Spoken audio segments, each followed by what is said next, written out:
Hey, what's up, Lakeside? Ready for some math? All right, let's do it. Today, I'm gonna surprise you with a little bit of reviews type stuff. So the first problem, J divided by 4 equals 16.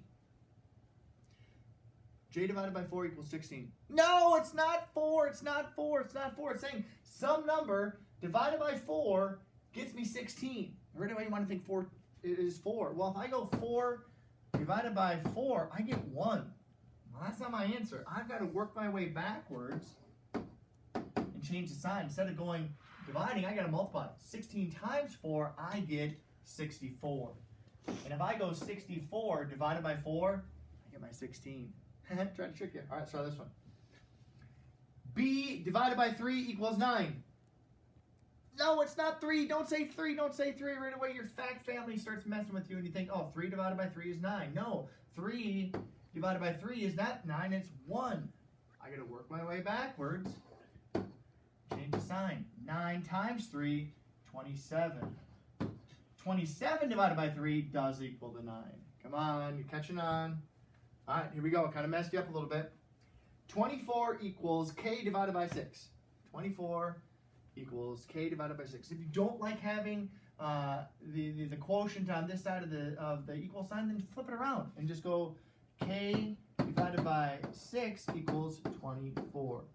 No, it's not 4. Your answer is not 4. 4 divided by 6 is 2/3. It's 0.333 repeating. We got to think some number divided by 6 equals 24. A big number, I got to work my way backwards. Multiply. 24 times 6. Probably some big honking number. 24, 6, multiply, what do I get, 32? No, 24. 4, 2, 12, 30, 14. 144. 144 divided by 6 equals 24. And the last one. Threw a little bit of algebra in there as well, more of it here. But I have B. B equals 4. Okay, B equals 4. Now remember, when letters and numbers touch, what do? They multiply. Letters and numbers touch, they multiply. So in here, I'm going to replace B with 4. So 2b, or not to be, whatever you want to do, 2 times 4 minus 5. That's going to equal my x. If I go 2 times 4, I get 8. And 8 minus 5, I get 3. 8 minus 5, I get 3. So my answer for this particular one is going to be 3. X equals 3. Review, algebra, okay? So we've been working on volume for the last few days. And where is my calculator? I ain't doing this all alone. Dude, you got my calculator? Oh, here it is. Okay. So we've been learning that either the area of the base times the height or length, width, and height give me my volume. Well, today we're going to have to use these numbers and kind of plug them all in. They give me the width, they give me the height, but they don't give me the length. But I do know the volume. So now I can take these numbers and put them into this formula. Well, I don't need this formula for this one because all they give me is length and width. They give me the width and height. They don't give me the length. So I'm going to use these numbers of what I do have. I go 14 times 5 times, I don't know the L, and if I multiply all that out, it's going to equal 630. Okay? So now I got to take what I do know. Well, I do know 14 times 5. I get 50, 60, 70, 70. 70 out of these, 70, times some number is going to equal 630.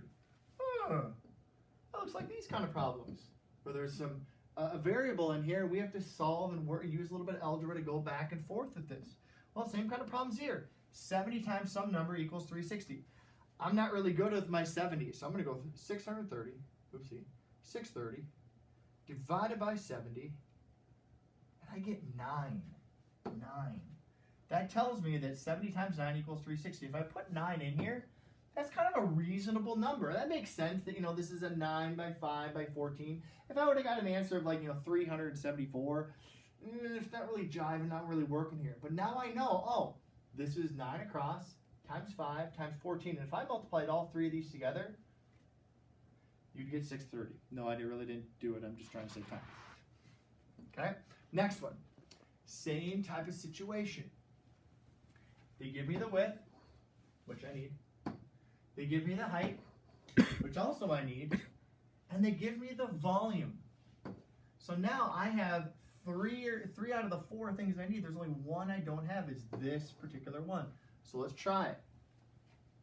I have 15, 12, and 1,800. what are we going to do? Well, we're going to go 15 times 12 times the L, which we don't know the length. And it doesn't really matter in here. We know it's 3 numbers, commutative property. They're all going to be multiplied together. And if I do that, it's going to equal 1,800. Now, some of you are freaked out because the numbers are large, right? Don't get freaked out. Relax. I'm going to multiply these two together because I know volume, length, width, height. That's how I find it. I go 15 times 12. No, I'm not going to do it in my head. 15 times 12 equals one big number. Now, this part, some of you probably can do in your head. 180 times what is going to equal 1,800? Now, some of you are going to say, oh, Mr. O, it's 10.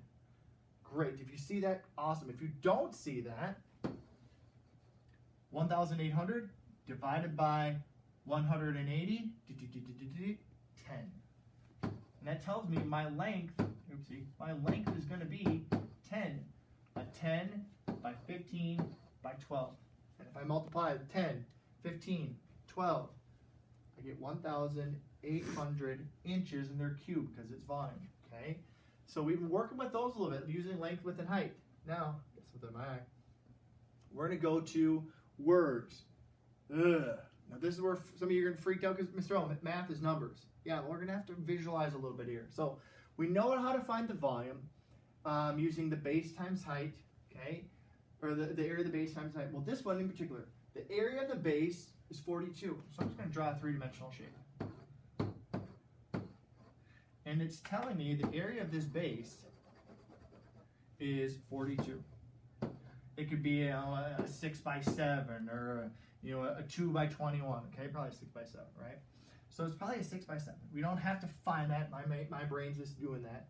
And it tells me that the height is 4. That's saying I have 4 layers of 42. 42, 42, 42. Well, I can go 42 times 4 because the layers are 4. So 42 times 4, area of the base, times how many layers there are of it, and I get 8, 16. I get 168. It's in inches. 168 inches cubed. 168 inches cubed for this particular shape, for this volume. And again, back to these, we just use length, width, height, or the area of the base times the height. So I'm using what I have. All right, so this one. What is the height of a solid shape with a volume? Oh man, I gotta find the height. So this is the algebra part. I don't know the height. But it gives me the volume, boom, and it gives me the area of the base. Oh, okay. So I'm gonna draw a little shape. I'm gonna add them on there. You guys can draw that out. It's gonna help you. If you draw those out, it's gonna help you. And it says the area of the base is 24. Okay. The area of this base is going to be 24. And if you want to think about like you're filling in your fish tank, we need 24, well, that'd be meters, that'd be a lot, but 24 inches squared of rocks or whatever you're going to put on the bottom, of gravel. Well, the area is 24. 6 times 4, 8 times 3, and you could label it like that. They didn't give us that. All they told us was they did the work for us. 8 times 3, 24. They gave us that. But now we don't know how tall this is. But I do know the volume. So now I got to use what I know. Oh, I know if I take the area of the base times how tall it is, that's going to equal my volume, 192. So the area of the base times the height is going to tell me how tall it is, or the volume of it. So I take 192, and I'm going to divide that by 24. Remember when we were doing those algebra of trying to figure out what numbers is missing? Well, it's not 4, not 6, it's 192 divided by 24. And if I do that, I end up getting 8, a height of 8. Now, the height of 8 times 24 is going to give me 192. So my height, the question asks me, what is the height of it? It's 8. Okay. You guys, you're going to go to IXL today. You're going to go to double E 16. Okay, and I know this seems like it's the same thing over and over and over again, but that's kind of how math is. It's a pattern. You just kind of build on those. If you felt like today, throughout the lesson, you're like, oh, Mr. O, I got this. Great. If you feel like you never, Mr. O, I don't know what I'm doing. Try the IXL. You're smarter than you think you are. You really are. And you're going to catch on to it, okay? Good luck. See you. Bye.